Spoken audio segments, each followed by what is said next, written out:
안녕하세요. 18층 변호사의 이지인 변호사입니다. 안녕하세요. 신성호 변호사입니다. 네, 요새 굉장히 인기리에 방영되고 있는 드라마가 있죠. 조승우 배우가 열연하고 있는 신성한 이혼이라는 드라마인데요. 오늘 그 드라마를 네. 저희 변호사들 입장에서 네네. 한번 리뷰를 해보고자 합니다. 이번 1화를 보면은 신성한 변호사가 사법고시를 2년 만에 패스한 거를 알 수 있습니다. 근데 저는 로스쿨을 졸업하고 변호사 시험을 합격한 입장인데 신성한 변호사님은 네. 사법고시를 패스한 걸로 제가 알고 있어요. 예. 그 신성한 변호사가 2년 만에 이 사법고시를 합격한 거에 대해서 어떻게 네. 생각하시나요? 2년 동안 사실 얼마나 끈기 있게 했느냐, 드라마 성격상 네. 그렇게 부여를 한 것 같아요. 그러니까 굉장히 자신감도 차 있고, 내가 이렇게 할 수 있다 이런 마음을 가지고 신념에 가득 찬 사람이다 이런 캐릭터를 보여주기 위해서 일단 극적으로 2년이라는 그 시간을 둔 게 아닌가 싶어요. 예. 일반적으로는 실제 드라마에서 나오는 것처럼 4년, 5년씩 공부를 하는데 이게 보통 일반적인 사람의 의지가 좀 놀고 싶잖아요. 아무리 공부만 때리 2년 동안 하는 게 쉬운 일이 아니니까 독한 사람이다 이런 설정이 아닌가 싶습니다.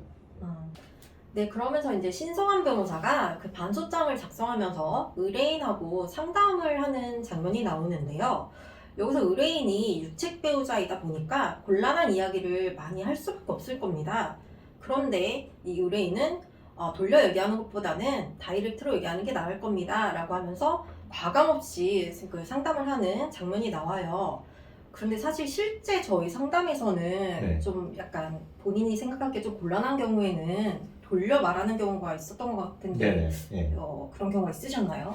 네네. 보통 간통 횟수나 빈도 이런 것들을 좀 생략해서 좀 적게 얘기하는 경우가 종종 있었던 것 같아요. 근데 그러다가 이제 부르타라고 하잖아요. 우리 전문 용어로. 예. 불의의 타격을 이제 법원 결과뿐만 아니라 네. 의뢰인한테서도 이제 당하는데 나중에 증거조사 하다 보면은 우리는 전혀 그런 적이 없습니다. 술 마시고 한번 일시적인 잘못이었을 뿐입니다. 했는데 나중에 조사를 해봤더니 한 1년 동안 정기적으로 꾸준히 만나고 있었어. 이런 경우가 생기면 이제 꿀먹은 벙어리가 되는 거죠. 변호사들도. 또 사실대로 처음부터 얘기를 하는 게 이 네. 진행 과정에서도 좀 수월하게 진행되고 그 의뢰인 본인한테도 더 좋을 것 같습니다. 제가 봐도. 그러니까요. 그래서 숨길 수 있으면 완벽하게 숨겨라. 맞습니다. 그렇죠. 예. 변호사를 완벽하게 속여야 돼요. 네, 이렇게 신성한 변호사를 만나고 돌아온 한혜진 배우가 이제 집으로 다시 돌아갑니다. 그랬더니 이 돌아온 한혜진 배우를 보면서 극중에 남편이 변호사를 만나고 오더니 조언을 그렇게 하였느냐, 양육권을 가지려면은 아이 곁에 있어야 한다고 해서 그렇게 밖에 있다가 다시 돌아왔느냐 라면서 얘기를 하는 부분이 있는데 참 이게 현실적인 부분을 잘 반영을 한 것 같아요. 또 그 외에도 그 조정을 위해서 이제 서울가정법원에 이렇게 모였는데 그 남편분이 굉장히 흥분하는 모습을 보입니다. 이제 네. 그러면서 옆에서 이제 변호사님들이 이렇게 말리는 부분이 나오는데 네. 이런 부분은 되게 좀 고증을 잘 한 것 같아요. 네네.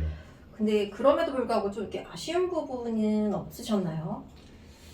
일단은 사건의 전후가 중요하잖아요. 현재 얼마나 아이하고 지금 잘 보살피고 있느냐 이런 네. 것들.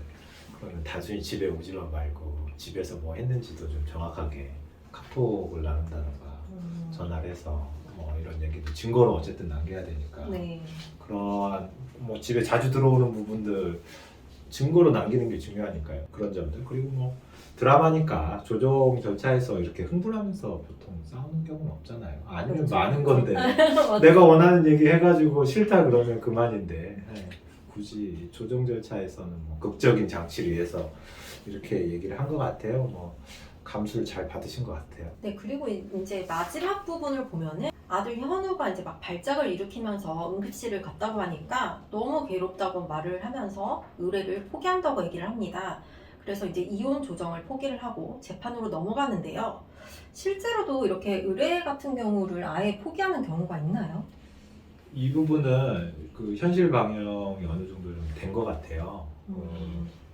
제가 그 경험한 사건들 중에서도 아이가 이제 부모의 이혼 때문에 힘들어가지고 그 병원에 한 번씩 실려가는 경우가 있었어요. 실제로. 그러면 이제 부모 입장에서는 이혼을 길게 하기보다는 상호간에 원하는 것들 내용을 그 담아가지고 빠르게 조정이나 아니면 이혼 조정을 빠르게 성사시킨다던가 아니면 뭐 이혼을 포기한다던가 이런 경우가 많이 있는 것 같아요, 실제로. 예.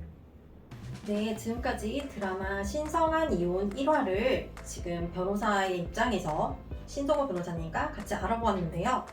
너무 재밌게 봤는데 저희 곧 2회 리뷰로 다시 찾아뵙겠습니다. 네, 궁금한 게 있으시면 댓글 많이 남겨주시고요. 저희는 다음 영상으로 또 찾아뵙겠습니다. 감사합니다. 감사합니다.